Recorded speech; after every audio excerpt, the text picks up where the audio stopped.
Perkenalkan, nama saya Stefani Natalia Doinga dengan NIM 09202021020117. Perkenalkan, saya Nur Fitria dengan NIM 09202021020118. Perkenalkan, saya Rafil Osdar Tahir dengan NIM 09202021020008. Perkenalkan, nama saya Asrul Bigtan dengan NIM 09202021020035. Perkenalkan, nama saya Sahlal Latu dengan NIM 09202021020052.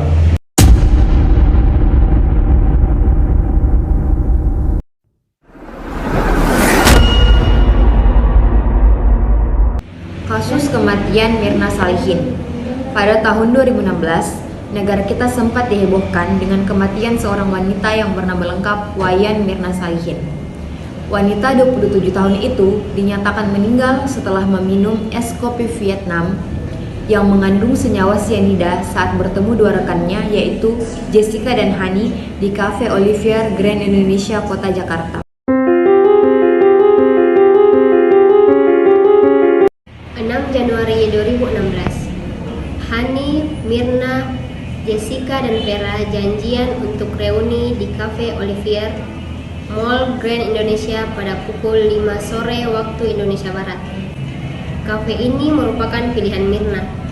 Hari itu, Jessica tiba di cafe pada pukul 2 siang waktu Indonesia Barat.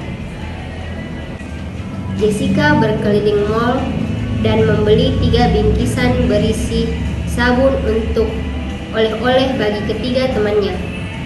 Jessica masuk ke dalam Cafe Olivier pukul 4 waktu Indonesia Barat. Jessica langsung memesan meja nomor 54 dan berinisiatif untuk memesan 1 gelas koktail untuk dirinya, segelas fashion saserak untuk Hani, dan segelas es kopi Vietnam untuk Mirna. Tak lama setelah itu, Mirna datang bersama Hani pada pukul 4:40. Mereka hanya bertiga karena Vera tidak datang saat itu. Menurut rekaman CCTV yang diperlihatkan saat persidangan, Mirna langsung mengaduk dan meminum es kopi Vietnam yang dipesankan Jessica sebelumnya. Sebelum meminum kopi itu, ia merasa kopinya bau dan meminta kedua temannya untuk ikut mencium bau kopi tersebut. Lalu Jessica mengatakan, bau kopinya aneh. Lalu Mirna berkata pada Jessica, "Apa ini? Kenapa rasanya seperti ini? Ini tidak enak," kata Mirna. Setelah itu, Jessica pun berdiri dan pergi memanggil pelayan kafe itu. Saat Jessica pergi, Hani dan Mirna saja yang ada di meja itu. Lalu Mirna meminta Hani untuk mencicipi kopi itu, namun Hani kaget dengan rasa kopi itu dan sempat bersandar di kursi. Lalu Hani meminta untuk Mirna melihat menu minuman. Tak lama setelah itu, Hani melihat Mirna sudah bersandar dan tatapannya kosong dan juga susah untuk bernafas. Lalu Mirna pun langsung kejang-kejang dan tidak sadarkan diri. Mulutnya pun mengeluarkan buih.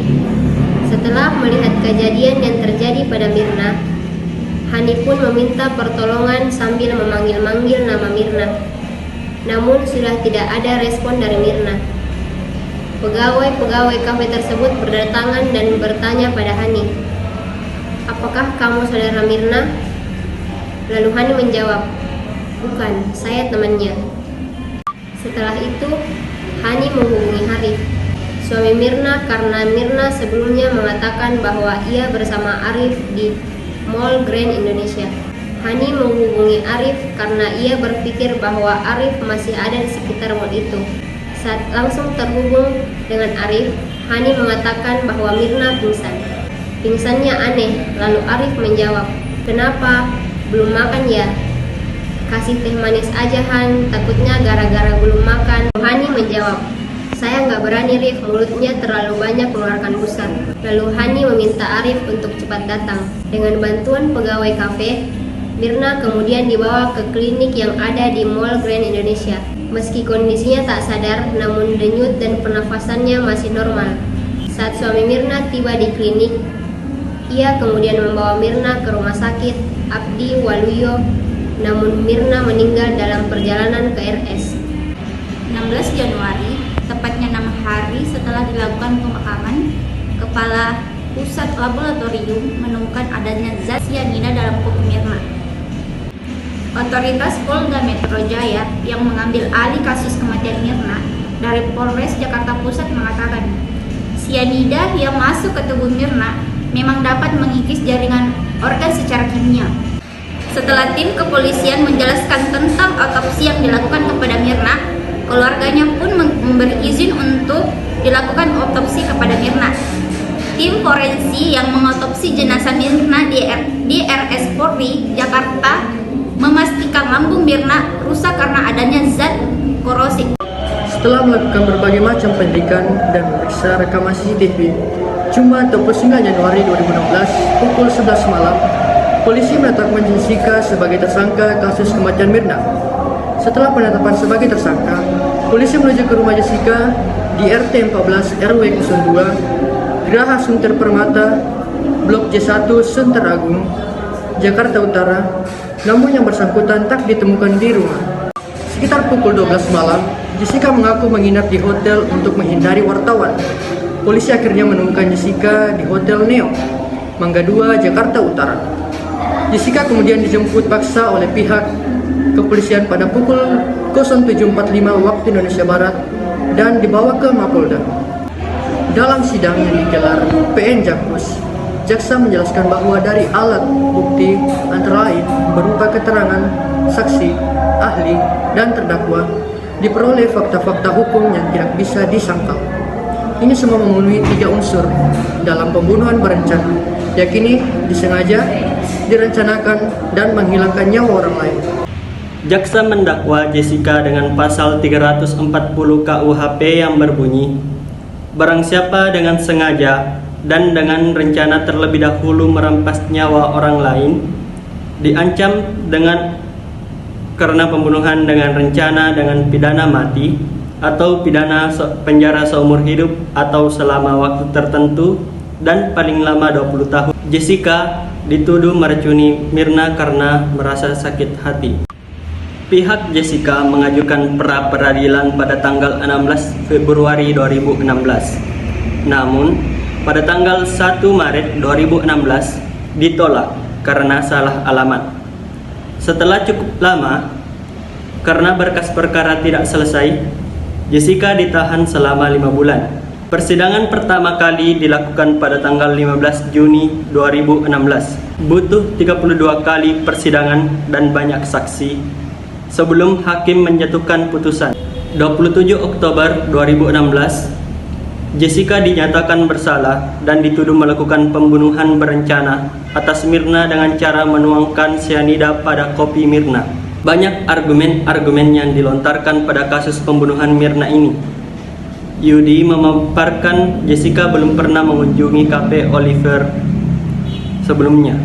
Rabu 16 Januari 2016 merupakan pertama kalinya Jessica ke kafe itu untuk bertemu bersama teman-temannya. Jessica itu enggak pernah ke sana. Pertama kali ya sama Mirna dan Hani. Masa orang mau membunuh tapi tidak mempelajari tempatnya dulu, ujar Yudi kepada liputan6.com ketika dihubungi. Jessica pun tak memilih meja tempat ketiganya duduk. Menurut Jessica, pelayanlah yang memilihkannya untuk Jessica usai memesan meja. Hal itu menguatkan alibi Jessica ada unsur kesengajaan mengatur lokasi dugaan pembunuhan Mirna. Jessica memesan tempat yang mengarahkan itu pelayannya, bukan dia.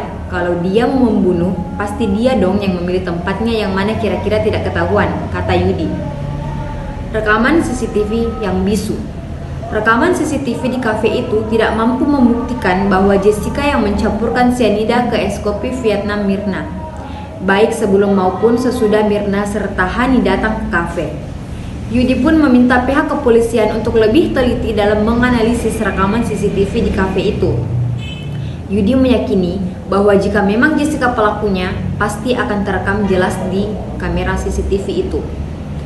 Korelasi Jessica dan sianida. Yudi kemudian membeberkan, Jessica sempat dilucuti pakaiannya dengan diperiksa sekujur tubuhnya oleh polisi. untuk mendeteksi sisa-sisa zat cyanida yang mungkin masih menempel. Namun hasilnya membuktikan tak ada cyanida di permukaan tubuh Jessica. Menurut Yudi, penyidikan polisi hanya berkutat pada detik-detik menjelang Mirna menyeruput kopi dan setelah itu meninggal. Yudi berpendapat polisi juga harus memeriksa kegiatan Mirna sebelum ke kafe itu. Menurut saya, setelah membaca kasus-kasus ini dari berbagai sumber, kematian Mirna masih menimbulkan banyak kejanggalan karena polisi hanya melihat dari rekaman CCTV saja, dan rekaman CCTV tersebut tidak membuktikan bahwa Jessica lah pelakunya. Menurut saya, setelah membaca kasus ini, tidak wajar Jessica dituduh sebagai pelaku hanya karena melihat rekaman CCTV dan tidak membuktikan apapun. Barang bukti yang ada juga tidak bisa membuktikan bahwa Jessica lah pelakunya. Berdasarkan kesaksian Cafe Olivier, Devi menegaskan tidak ada keterlibatan Cafe Olivier dalam kasus kopi bersianida tersebut. Tidak mungkin kita terlibat dalam kasus ini, Pak. Kita hanya menjual makanan dan minuman. Kita tidak bisnis pembunuhan, kata Devi di Pengadilan Negeri Jakarta Pusat pada hari Rabu 27 Juli 2016. Ia mengungkapkan, saat kejadian tewasnya Mirna, para pekerja kafe berusaha memberikan pertolongan pertama. Saat kita berusaha untuk melakukan pertolongan pertama, kita tidak bisa dengan leluasa menolong korban. Kita tidak ada kebebasan untuk menolong, sedangkan Jessica cuma diam saja di situ, ujar Devi. Setelah kejadian itu, Devi mengaku tempatnya bekerja mengalami penurunan pengunjung. Namun, ada kenaikan pesanan menu es kopi Vietnam setelah kejadian itu. Sempat rugi selama 2 bulan setelah kejadian itu, dan semenjak kejadian ini, Vietnamese es kopi yang dulunya tidak booming sekarang banyak yang pesan minuman ini, jelas Devi. Berdasarkan kronologi dari kasus pembunuhan Wayan Mirna Salihin, saya menemukan sebuah kejanggalan dari kasus tersebut. Kejanggalan yang saya maksud adalah mengenai keadaan atau kondisi Hani selaku sahabat Jessica dan Mirna. Setelah saya membaca kronologi dari kasus tersebut, Hani sempat mencicipi kopi yang berisi zat cyanida. Akan tetapi, mengapa Hani tidak terkena efek dari kopi tersebut? Nah, dari kejadian tersebut, saya memiliki sebuah pemikiran bahwa dalam kopi tersebut tidak berisi zat cyanida yang sebagaimana dimaksud dari bukti yang didapat oleh pihak penyidik. Oleh karena itu, saya berargumentasi bahwa kasus kematian Mirna Salihin tidak berasal dari kopi yang dia minum. Akan tetapi, penyebab kematiannya berasal dari hal yang lain. Dalam kasus kopi cyanida ini, ada beberapa kejanggalan yang saya dapatkan, seperti Hani meminum kopi yang sama dengan Mirna, tapi dia tidak ikut keracunan. Padahal menurut tes laboratorium yang telah dilakukan pada es kopi Vietnam tersebut, keluarkan hasil bahwa kopi itu mengandung zat cyanida yang merusak lambung Mirna sehingga membuatnya tewas keracunan. Jadi bagaimana Hani tetap hidup dan tidak keracunan? Dan di sisi lain, ada suami Mirna yang mendapatkan telepon dari Hani dan mengabari bahwa Mirna tiba-tiba pingsan, yang dimana responnya begitu santai saat mengetahui Mirna tiba-tiba pingsan. Apakah memang betul dia tidak panik karena telah tahu apa yang akan terjadi pada istrinya tersebut? Adapun pelaku yaitu Jessica, di mana pada rekaman CCTV di saat Mirna kejang-kejang, dia cuma menggaruk-garuk kedua tangannya, seakan-akan dia panik atau gelisah, bukan karena bersedih, mungkin karena dia takut dan panik dengan apa yang dia lakukan terhadap si korban. Selain itu, ayah Mirna mengatakan hanya Jessica yang tidak menangis saat keluarga dan teman-teman Mirna berada di RS Abdi Waluyo. Bisa dikatakan cuma Jessica yang tidak bersedih atas kehilangan sosok Mirna. Dari kejanggalan yang saya kemukakan ini, bisa saja mereka bertigalah yang melakukannya. Tetapi tidak penting modus pelakunya, tapi yang terpenting adalah kejelasan kasus ini serta mengetahui pelaku yang sebenarnya.